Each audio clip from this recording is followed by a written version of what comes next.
listening to Crane Durham's Nothing But Truth on AFR Talk. Welcome back. Crane Durham's Nothing But Truth. Are you an extremist, Crane? Well, I believe the Bible is true. I am conservative pretty much across the board. I believe in the rule of law and the Constitution. And, well, yes, I'm extremely accurate. Extremely correct. I don't say that in the sense of ego. I say that because if I'm going to make a case, it's going to be based on substance, and that substance will include facts and history. And I also will do my best not to demonize the people I speak of, but you always rip Al Sharpton, look at his history. I'm just reminding people of his history and how irresponsible he has been and what a hater and divider he has been. And the fact that we have somebody like that attempting to define Martin Luther King's legacy is pathetic.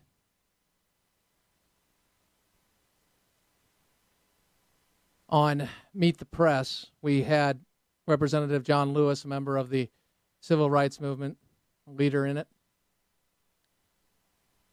And he was asked, Congressman Lewis was asked by David Gregory about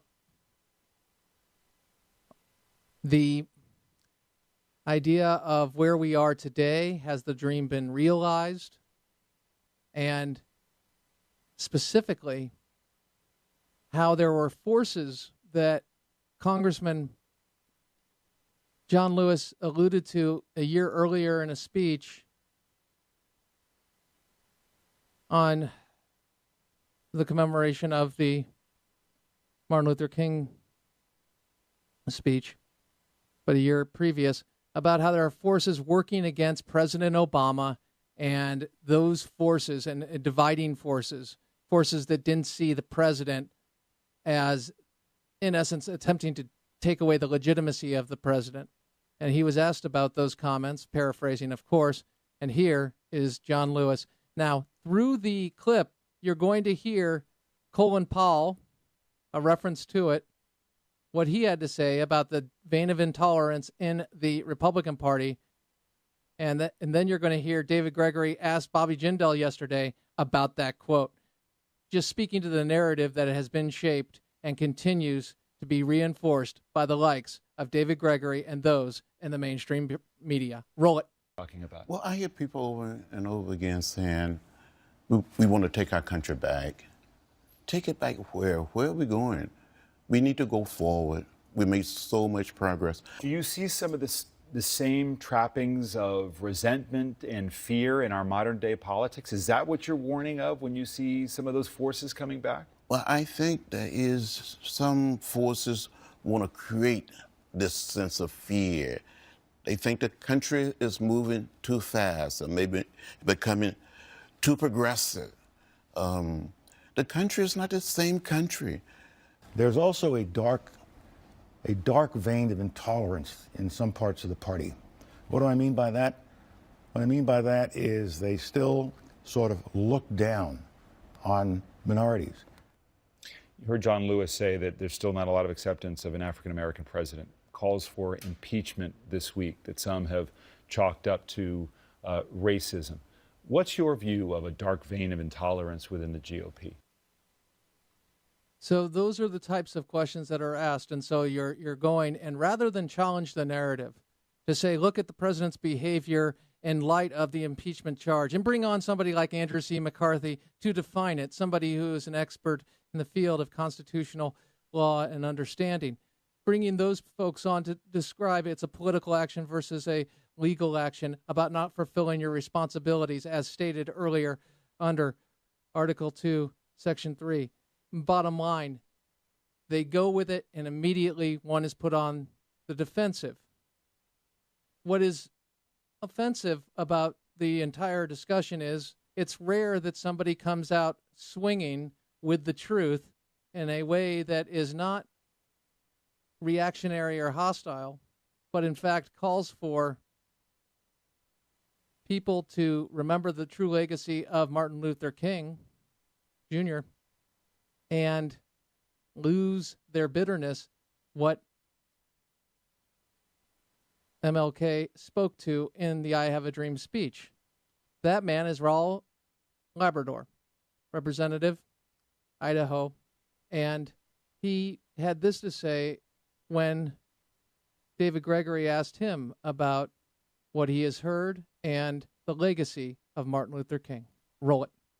And it saddens me, actually, to hear some of the things that I'm hearing here, because I think the American dream is alive. I was born 4 years after the March on Washington. I was born to a single mother who lost her job because she got pregnant by me, who decided to give me life, but the most important thing that she decided is that she was going to give me a good life. I didn't go to military school when I was a young man because my mother was rich. I went to military school because she decided to sacrifice. She decided to go without some things in her life so she could put me in a military school. Then she couldn't afford that anymore, so she put me in another private school. And eventually, when she wanted to move to the mainland, she decided to put me in a bilingual school because she thought that the only way I would be successful in life is by gaining an education, by being better educated, by learning English. I remember when we moved to the United States, she told me something that was so significant in my life. She said, in private, we can speak Spanish, but when you're in public, you need to speak English because I want you to speak English to the best of your ability. These are things that she thought about. And you see their assimilation, the idea of looking at advancement and not balkanizing, not separating from. And that was very interesting. Also, the fact that somebody sacrificed for the betterment of tomorrow. What are we doing today? We are setting up our kids to pay for us. That is what statism, that is what the entitlement state has done, and it continues. So when we talk about sacrificing, we may be sacrificing. I know as a parent, and you all as parents understand that you will do pretty much anything for your kids in the sense of wanting to give them the very best opportunity they can have. Praying about that nightly for their protection so that they can use their godly gifts. But what we are doing, a government is doing, is going to enslave them to debt, paying what we have built up in generations before through Ponzi schemes, in essence. Harsh, true, nothing but. We go now to part 2 of the Congressman's statement regarding the discussion of MLK's legacy, America Today, and the dream achieved. Roll it.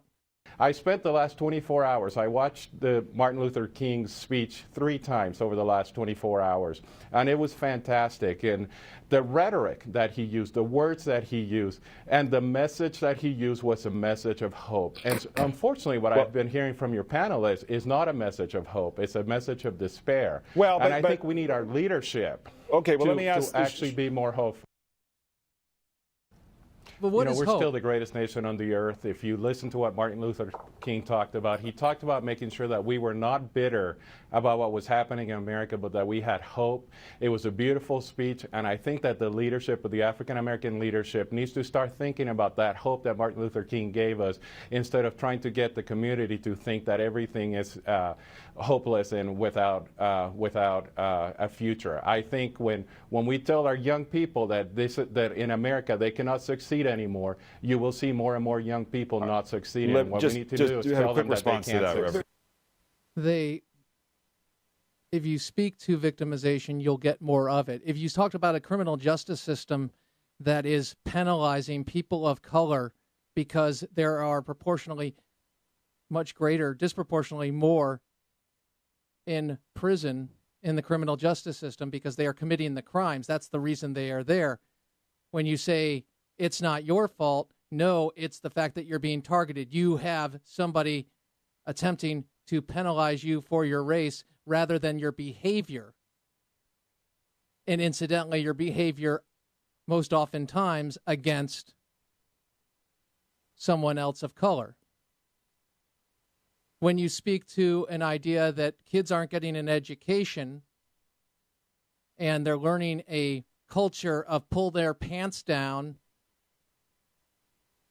or have their pants down, and you don't reference 72% of children born out of wedlock, and regardless of color, that's going to impact the outcome time and time again. And it's not about the government being daddy. No, it's about daddy being daddy. And when you don't have that, you will get more and more irresponsible behavior. You will encourage it by your silence and your excuses.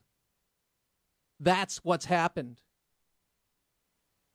When you say that equality means we're going to end up in the same place regardless of how hard we work, regardless of the sacrifices we make and our behavior that will be held to account, you will get a statist entitlement society. When you say to teachers, you will not be held accountable through the state, through competition, because you are a part of a union, and that union is going to protect you.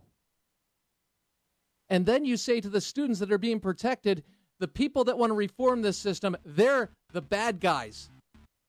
They don't have your best interest in mind. Yet the people that want to reform the system want to give the parents the choice to hold teachers and schools accountable. Teachers are not bad union-wise. No, I'm not saying that. I'm saying the system is corrupt. Al Sharpton wants more of that system. He spoke to that, Saturday. That's truth. What do you want?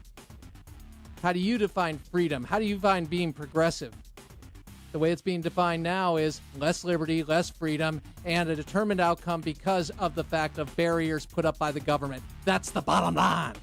Brain Durham's nothing but truth. Stay tuned for American Family News and David Gartenstein Ross on Syria on the flip side. AFR Talk.